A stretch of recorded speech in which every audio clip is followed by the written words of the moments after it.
علم بیان کا اہم رکن تشبیہ، کلام کو مؤثر بنانے اور دل نشین انداز میں سامع یا قاری کے ذہن میں اتارنے کے لیے اس کا استعمال ہماری روزمرہ کی گفتگو میں عموماً ہوتا ہے۔ مثلاً چشمے کا ٹھنڈا پانی پینے والا درج ذیل انداز سے اپنے تاثرات بیان کرے گا۔ نمبر 1، چشمے کا پانی ٹھنڈا ہے۔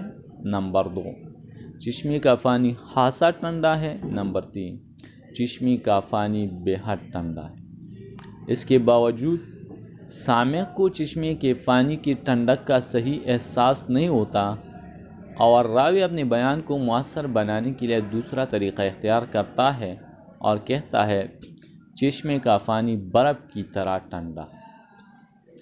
اب چونکہ سامع برف کی ٹھنڈک سے آگاہ ہوتا ہے، اس لیے اسے چشمے کے پانی کی ٹھنڈک کا صحیح اندازہ ہو جاتا ہے، اس سے راوی کا مقصد پورا ہو جاتا ہے۔ اس اسلوب بیان کو تشبیہ کہتے ہیں۔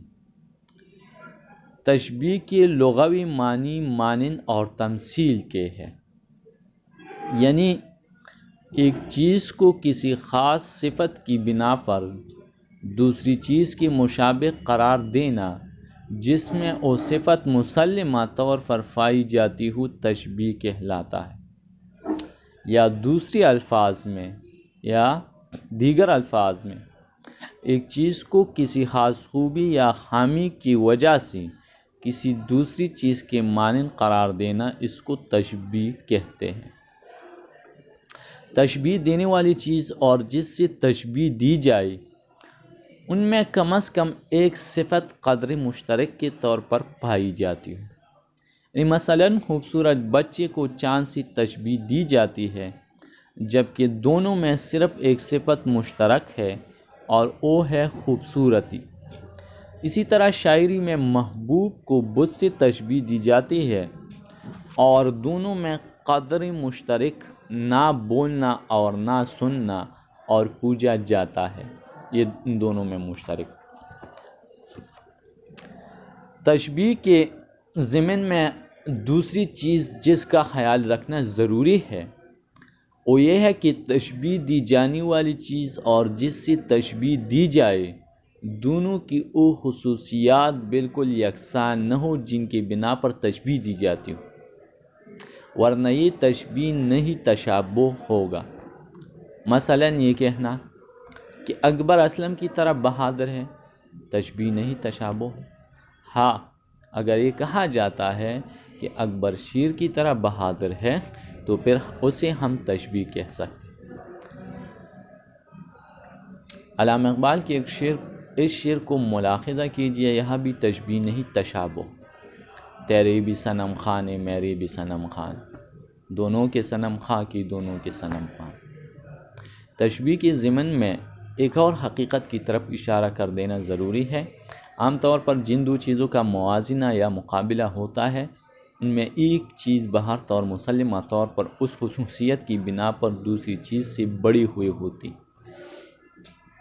متکلم یا شاعر تشبیہ دیتے وقت تھوڑے سے مبالغے سے کام لیتا ہے، یہی مبالغہ کلام کو مؤثر، دل نشین اور مقبول بناتا ہے۔ تشبیہ کے 4 ارکان ہیں۔ ارکان تشبیہ یعنی مثال کی طرف دیکھیں، پیرس کی سڑکیں آئینے کی طرح شفاف ہیں۔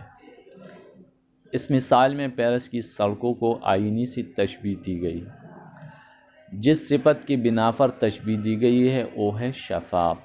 جس لفظ کے ذریعے ہمارا ذہن تشبیہ کی طرف منتقل ہوا ہے وہ لفظ ہے طرح۔ پس جس چیز کو تشبیہ دی جائے وہ مشبہ کہلاتی ہے۔ اوپر کی مثال میں پیرس کی سڑکوں کو تشبیہ دی گئی ہے تو پیرس کی سڑک جو ہے یہ مشبہ۔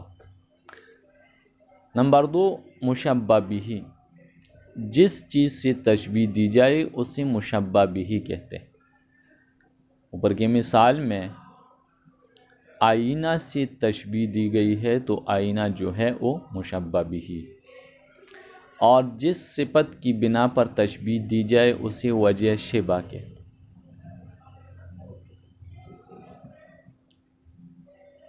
اوپر کی مثال میں شفاف جو ہے شفافیت کی وجہ سے تشبیہ دی گئی ہے، تو شفاف جو ہے یہ وجہ شبہ، اور جس لفظ سے تشبیہ سمجھ میں آ جائے، یعنی وہ لفظ جس سے تشبیہ ہماری سمجھ میں آتی ہے اسے حرف شبہ کہلاتا ہے۔